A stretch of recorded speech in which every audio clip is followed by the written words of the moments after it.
ৰাজ্যৰ জলাভূমিবোৰত জাক জাক হাঁহজাতীয় পৰিভ্ৰমী চৰাই। পবিতৰাৰ কাষৰ এখন ইকো ৰিজৰ্টত এজাক ধনেশ চৰাই।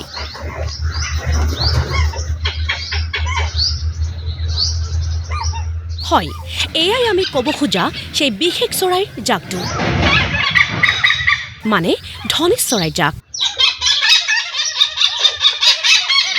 পবিতৰা অভয়াৰণ্যৰ সমীপৰ এই মাইবং ইকো ৰিজৰ্ট নামৰ প্ৰাকৃতিক ৰিজৰ্টখনতেই এয়া ধনেশ চৰাই জাকৰ বিচৰণ।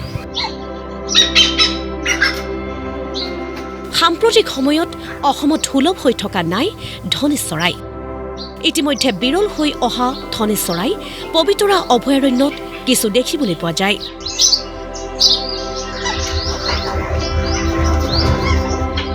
এই চৰাইবিধেই যোৱা কিছু বছৰৰ পৰা এটা দুটাকৈ আহিবলৈ লয় এই ইকো ৰিজৰ্টখনলৈ। ফলত এতিয়া দেখি বিদেশী পৰ্যটকৰ বাবেও আকৰ্ষণৰ কেন্দ্ৰবিন্দু হৈ উঠিছে এইখন মাইবং ইকো ৰিজৰ্ট। পিছে ধনেশ চৰাই এই ইকো ৰিজৰ্টখনলৈ আহিবলৈ লোৱাৰ আঁৰত আছে এক বিশেষ কাহিনী। এই কথা জনালে ৰিজৰ্টখনৰ স্বত্বাধিকাৰী নৃপেন নাথে। একচুৱেলি এইটো প্ৰায় 2008 চনমানৰ কথা। তেতিয়া এগৰাকী টুৰিষ্ট আহিছিলে, ডক্টৰ পম্পী ভট্টাচাৰ্য। তেওঁ ইয়াতে হৰ্ণবিল চাবলৈ আহিলে। তো সেই সময়ত হৰ্ণবিল বুলি ক'বলৈ ইয়াতে মানে আমাৰ এই অঞ্চলত খুব কম আছিলে মায়ং পাহাৰত পোৱা যায়। গতিকে মায়ং পাহাৰৰ চনকা যিটো অঞ্চল, তাত নৰ্মেলি হৰ্ণবিল অলপ আছিলে। তো মই তালৈ লৈ গ'লোঁ, কিন্তু তাত তেওঁ হৰ্ণবিলটো দেখা নাপালে। এই যে হৰ্ণবিল দেখা নাপালে, এইটোৱে মোৰ মনত এটা আঘাত দিলে। আৰু সেইটোৰ কাৰণে কি কৰিলোঁ, মই প্ৰায় 2 বছৰ মানে হৰ্ণবিলৰ পিছত লাগি থাকিলোঁ। হৰ্ণবিলে কি খায়, কি কৰে, এইবোৰ চালোঁ। তাত দেখিলোঁ যে হৰ্ণবিলে কি কৰে, আমাৰ নৰ্মেলি ভীমকল, হৰ্ণবিলে ভীমকল খাই ভাল পায় আৰু জৰি গছৰ গুটি খায়। তো তেতিয়া কি কৰিলোঁ, আমাৰ ৰিজৰ্টৰ পিছফালে থকা মাটিখিনিত আমি জৰি গছ লগোৱা আৰম্ভ কৰিলোঁ। ডিমৰু গুটি যিটো, ডিমৰু আৰু জৰি গছ মানে আহঁত কয় কিছুমানে এই গছটো মই লগোৱা আৰম্ভ কৰিলোঁ। তাৰ লগে লগে মই পেৰেলি ভীমকলো লগাই দিলোঁ। প্ৰায় 2 বছৰ কাম কৰাৰ পিছত এদিন এটা হৰ্ণবিল আহি মোৰ ইয়াত পৰিলে।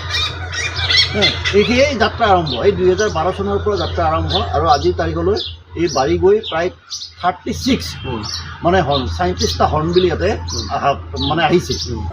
ক্ৰমে বিৰল হৈ অহা ধনেশ চৰাইৰ বংশবৃদ্ধিৰ বাবে জনসচেতনতাৰো প্ৰয়োজন আছে। তাৰ লগে লগে এৱাৰনেছ কিন্তু বহুত দৰকাৰ। কাৰণ হৰ্ণবিলৰ যদি মতাটো মাৰি দিয়ে নহয়, গোটেই ফেমিলিটো মাৰ হৈ যায়। গতিকে আমি ইয়াৰ গাঁৱে ভূঞে স্কুলত মই নিজে আৰু মোৰ লগ বন্ধুবোৰৰ লগত লগ লাগি এৱাৰনেছ আৰম্ভ কৰোঁ। গতিকে এইটো এটা সামগ্ৰিকভাৱে ৰাইজৰ সজাগতাৰ ফল। এইখন ইকো ৰিজৰ্টৰ স্বত্বাধিকাৰী নৃপেন নাথে এনেদৰে ধনেশ চৰাইৰ আৱাসস্থলৰ সম্প্ৰসাৰণ কৰিবলৈ লোৱা ব্যৱস্থা নিশ্চিতভাৱেই প্ৰশংসাৰ যোগ্য। মায়ঙৰ পৰা নজৰুল ইছলামৰ ৰিপৰ্ট, প্ৰতিদিন টাইম।